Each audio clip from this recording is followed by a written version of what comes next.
Welcome to 1406.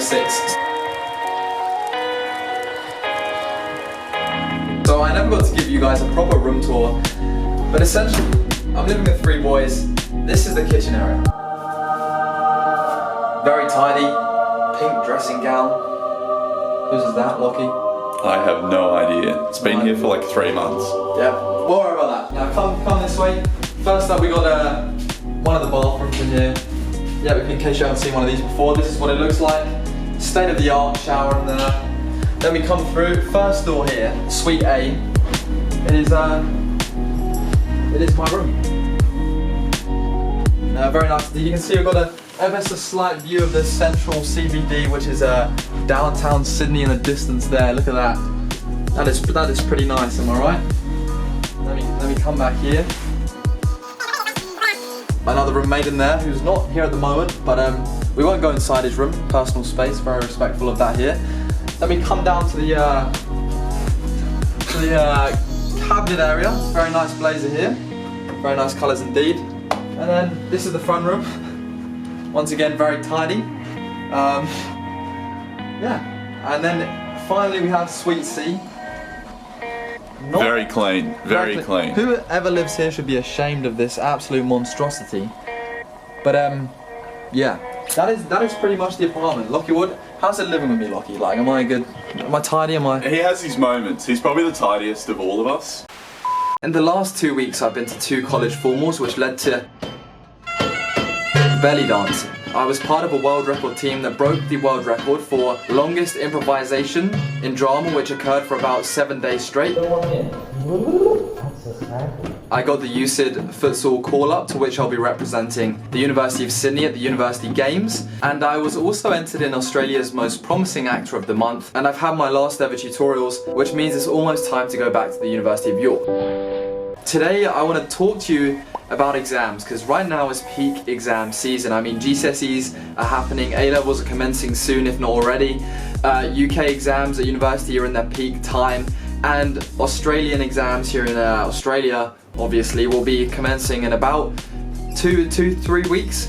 For those of you that don't know, basically my channel started by offering some unconventional advice for exams. Like, I think back in the day, I was chatting this, telling people to write on their hands. Then what you can do, you can kind of write a few symbols on each hand, so you probably get like 2 equations. Now I'm above 18, I'm probably gonna go to prison for that, so I'm gonna say, don't do that. Now I'm gonna specifically be talking about university exams. If you want a separate GCSE or A-level video, let me know in the comments down below, or leave a like on this video. Okay, listen to this. My goodness. So, the idea for this video basically came from last video. There's me, I'm like, oh god, I failed my exam, right? 48%, 50's a pass here in Australia. So I'm like, what the hell went wrong? So, you know, I'd be a good student, and for once, I go to my lecturer's office hours, look at my paper, and I'm there, I'm looking, I'm like, he marked it as wrong, but actually I had the right answer down, so that boosted my grade up by 5%, I got 53%. I actually did pass in the end. You can look, here's proof that my exam got remarked, and that I still done really badly. This is kind of where the inspiration for this video came. So the first piece of advice I'll offer if you're at university exams and you're trying to do really well, this definitely applies for like midterm / semester exams or January exams in the UK and all exams here in Australia, but basically, just go and look at your paper after the exam, because quite often, and I know quite a few of my friends do it, they go look at their paper and they ask why they haven't got a mark for this or why they haven't got a mark for that, or, you know, has the lecturer made a mistake? And more often than not, they actually do get more marks. So make sure you always review your paper. Like I wasn't going to review my paper for this. I was like, oh, sack it. I done so bad, who cares, right? But then my friend who always goes to get his paper reviewed said, no, honestly, go have a word with the lecturer and, you know, see what happens. So, you know, I was like,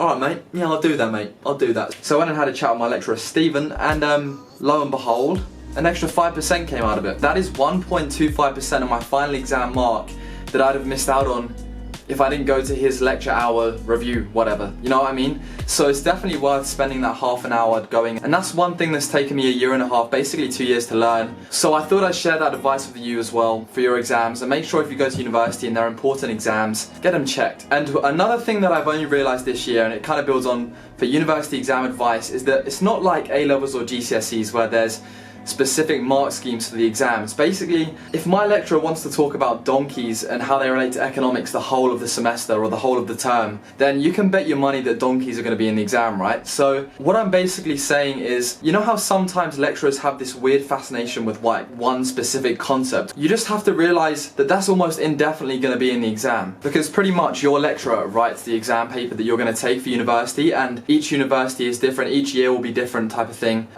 What made me realize this is that pretty much I have a few different type of lectures. I have this one right here. Very astute analysis of the regimes that have constituted the international monetary system since before the gold standard up to the 1980s, 1990s. The title reflects the fact that and straight up, you can tell he sounds like a bit of a geezer, right? If he was at home, I'd probably say he supports Millwall. He's your classic, no-nonsense, gives us like a 20-minute break every hour. Bit of an exaggeration, but he's like, I need my coffee. He sticks to the content, he doesn't do any of this fancy business. What a man, great man. Then we have this other guy. So it could just be that the housing sector somehow anticipates what's going to happen with GDP. Rather than being a causal variable. But this is very useful to know because this type of lecturer is the type that you just know they're super smart, almost too smart for their own good. They're too smart to teach, right?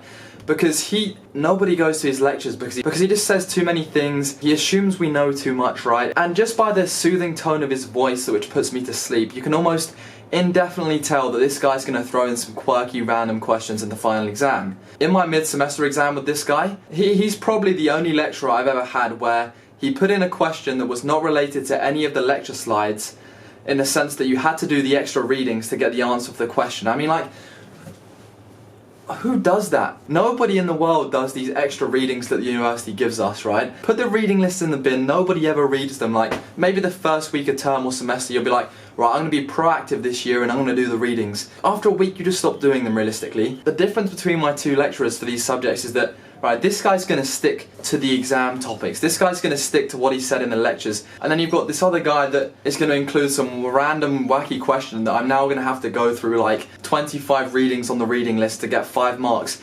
And to be honest, it's just not time efficient, so I'll probably just sack the 5-mark question that will come up as a result of the readings, right? What I'm saying is, identify your type of lecturer. Is he one of the foreign probability or maths teachers that is just very hard to understand? Is he a geezer? Is he the guy that's super smart? Once you know this, and this kind of affects how you revise. Lockie, come in. Come in and, do you want to give some advice for university exams? Or legit. No, we've got to come now. Just don't, but I was gonna just play some sex sounds outside your room. Going back to my roots. That's where the channel originated from. Study advice. What do you do to get HDs? Just write my assignments on the last day. Pretty standard. Pretty standard, yeah. Just pretend I know what I'm doing. Say some big words, fair enough. Yeah, do subjects I enjoy. Exercise. Keep hydrated. Wait, for real, actually keep hydrated. Look at this email I wrote. Basically, it's true. I was in an exam and I started seeing things on my diagram last minute, so I had to tell my lecturer that I was dehydrated. I actually wrote an email saying, such bullshit. I was like, I think I was dehydrated, haha. That's such bullshit. So I ended up getting like 65% in the exam, so maybe that saved me a few marks. 65 will do. No, it's not. You can get away with it. Take a break. Have a wank. Probably more, would you say, like, stuff I wish I knew at the start of university before taking exams. And obviously if you're going to St Paul's next sem, you haven't got a referral person, hit me up, you know, I can work something out of you, $200 each. But, taking the extra 100 for yourself. So there you have it. They're the things that I wish I knew before I started university exams. And something to bear in mind at the start of next semester, or even now if you're still going through exams. You just got to think like your lecturer. Like, what topics did this guy absolutely love? What topics did she ramble on about for hours and hours and hours? They're the ones that are most likely going to be in the exam. But remember, if you did enjoy, leave a like on this video, subscribe down below. If you want a GCSE video, hit me up in the comments, and that can be arranged. Stay tuned.